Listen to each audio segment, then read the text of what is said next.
और हम एक हर मंच से भैया एक बात कर के भगवान राम 11.5 साल लगभग बुंदेलखंड की धरती पर रहे और जब तक इतने रहे जब तक सीता जी सुरक्षित रही। जब बुंदेलखंड उन्हें छोड़े इसके बाद आगे नासिक में सूपनखा कांड जो सच चुप हो, तो जब बुंदेलखंड की धरती है जिन्हें प्रभु राम को भी शरण दई उनके जो वनवास काल है उनके कठिन काल में, जब बुंदेलखंड की धरती है जिसमें बाबा तुलसी ने ऐसो अद्भुत चीजें लिखी, तो ऐसी धरती पे हम आज राम की बात करें और आपके द्वारा लिखी राम राज्य की बात करें, इससे ज्यादा सौभाग्य ये बुंदेली समागम को नहीं हो सकता। काहे कि बुंदेली बौछार की पहली न्यूज जब डली थी तो वह राम राजा सरकार के मंदिर को कोनो मामला तो उतई से शुरू हुई थी। बहुत बढ़िया। और जो एक आशीर्वाद है जो आज तक राम राजा सरकार को बुंदेली बौछार के नहीं, तो आपने तो एक जो घटनाक्रम बताओ परमात्मा श्री राम के निवास के बारे में, लेकिन और आपने जा कही कि जब तक बुंदेलखंड में रही माता राम और परमात्मा श्री राम तब तक भी सुरक्षित रहीं। हमारे लाने प्रश्न जो खड़ो होते कि परम ब्रह्म परमात्मा ने अपने जीवन के 14 बरस में से 11.5 बरस ए भूमि पर का देख लो कि उन्हें 11.5 साल इतने निकाल दे। हमारे लाने जे आनंद का ज्यादा विषय है। हमारे लिए जे कैसे बातों होत रहे है, तो कहवे को मतलब जो है कि बुंदेलखंड में कहीं ना कहीं भक्ति, कहीं ना कहीं शक्ति और कहीं ना कहीं युक्ति को प्रभुत्व है।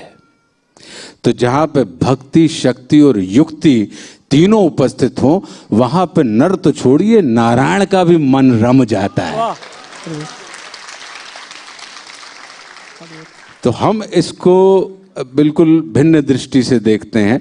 कैसे मतलब कहवे को मतलब जो है वे तो जगत के परम ब्रह्म परमात्मा हैं कि तीन ही लोग को बो है मालक, बिन पैसा की बाकी अदालत, उसका मुजरिम ना कोनो फरार है, अपना प्रभु खबरदार है। चाहे कोनो कहूं से कछु भी ले जाए वे तो बिल्कुल उते से अपनी चीज वे ढूंढ के ले ही आए।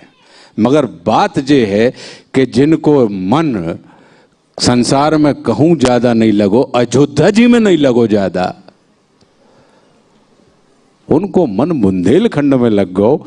मतलब जा है कि साहब रस तो है, रस तो है। अब वो रस कौन सो है? वो रस जोई वालो है। और वही रस को परिणाम है कि बुंदेलखंड की भूमि से कोई बाबा तुलसी निकलते हैं और राम के वांगमय चरित्र को, वांगमय स्वरूप को, कि रामचरितमानस का है परमात्मा का वांगमय स्वरूप है कि शाब्दिक रूप से उन्होंने परमात्मा को, भावनात्मक रूप से परमात्मा को उन्होंने साक्षात उपस्थित कर दिया। वो हम रामचरितमानस को अपने हाथ में लेते हैं। तो कहने का अर्थ यही है, तभी वहाँ पे केशव निकलते हैं, तभी वहाँ पे ईश्वरी जैसे कवि निकलते हैं, तभी वहाँ पे बिहारी जैसे कवि निकलते हैं, और तभी वहाँ पे आज की परंपराओं में भी देखें तो जड़िया जी जैसे लोग हैं जो लिख रहे हैं, जिनको पद्मश्री से नवाजा जा रहा है। तभी आपको मैथिली शरण गुप्त जैसी प्रतिभाएं बुंदेलखंड की भूमि में मिल जाते हैं। तो तात्पर्य यह है कि ये तो रस जहां पे होगा वहीं पर रसों की खान होगी साहब, और वहीं पे रसों की वर्षा होगी। तो परमात्मा तो यहाँ पे 11.5 साल का वे तो इतने से गए ही कहाँ हैं, जो तो हम और आप कह रहे हैं कि वे चले गए। वे तो इतने आए थे और इतने रमे हैं, और वही को कारण है कि रामचरितमानस हमारे और आपके बुंदेलखंड की भूमि से निकली और भारतवर्ष के प्रत्येक घर में चाहे भोजन न होए, मनो राम जी को, रामचरितमानस को गुटका जरूर मिल जाए यहाँ पे। पूरे भारतवर्ष में कुछ हो या ना हो, लेकिन आपको हर स्थान पे हनुमान जी की मड़िया जरूर मिल जाएगी, कि आपको कहीं ना कहीं हनुमान जी महाराज आपको उपस्थित मिल जाएंगे। तो कहने का अर्थ यह है कि बुंदेलखंड जो हमने उस समय भी कही थी कि बुंदेलखंड हमारा इतना, चाहे सांस्कृतिक रूप से ले लो, चाहे आध्यात्मिक रूप से ले लो, चाहे राजनीतिक रूप से ले लो, चाहे आप ओ को दांगरियाई में ले लो कि अपने थे कि उनके भैया इतने छर्रा चल हैं कि मतलब महीनों गोलियां चल हैं और बरसों परिवार के बीन हैं, कितने छर्रा चल हैं कि बीनत बीनत बूढ़े हो जाओ, समझे, चीन लो, पहचान लो, चीन लो, हमें हमारे हैं कम और कचोर हैं ज्यादा, तो इतने पे जो भी आप मिल जाए, इतने पे बुंदेलखंड के बेटा सज के आए हो, मनो बज के जे हो। अब ऐसी वाली भी है बात। बुंदेलखंड में तो आपको 9 रस जैसे है, तो 9 रस पूरे के पूरे शबाब पे आपको रंग में बिल्कुल बिल्कुल लहराते हुए आपको मिलेंगे।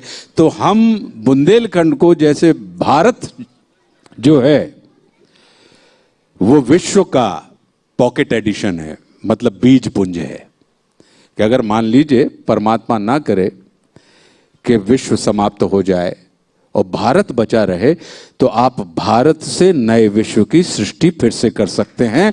क्यों? क्योंकि भारत के अंदर समस्त संस्कृतियां, समस्त सभ्यताएं, समस्त वर्ण, समस्त वर्ग, समस्त जातियां, समस्त बोलियां, समस्त भाव, भाषा, व्यवहार, ज्ञान, विज्ञान, वो सब कुछ यहां पे उपस्थित है। तो जैसे भारत विश्व का बीज पुंज है, वैसे ही हमारा मित्र प्रदेश मध्य प्रदेश भारत का बीज पुंज है।